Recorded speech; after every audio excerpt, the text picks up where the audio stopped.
ایک بار ضرور دیکھے گا ویڈیو کو۔ ایک لڑکی نے ایک بزرگ سے پوچھا، پیار کی حقیقت کیا ہے؟ بزرگ نے کہا، باغ میں جو سب سے خوبصورت پھول ہو وہ لے آؤ۔ لڑکی ایک دن بعد واپس آئی اور کہا، میں پھول دیکھتی رہی، مجھے ایک پھول سب سے خوبصورت لگا، مگر میں اسی بہتر کی تلاش میں چل پڑی، مگر کوئی پیارا نہیں لگا۔ جب لوٹ کر آئی تو اس پھول کو بھی کوئی اور توڑ چکا تھا۔ بزرگ نے کہا، یہی پیار کی حقیقت ہے، جو سامنے ہو اس کی قدر نہیں کی جاتے، اور جب واپس لوٹو تو وہ بھی ہاتھ نہیں آتا، کیونکہ تب تک اسے کوئی اور لے جا چکا ہوتا ہے۔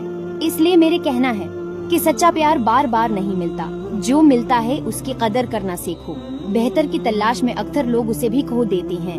جوان کے لیے بہتر ہوتا ہے، خوبصورتی تو پیسے سے بھی بنائی جا سکتی ہے، مگر سچا پیار اور سچی دل والا انسان دوبارہ نہیں ملتا۔ یہی ہی پیار کی حقیقت۔ امید ہی آپ کو یہ ویڈیو اچھی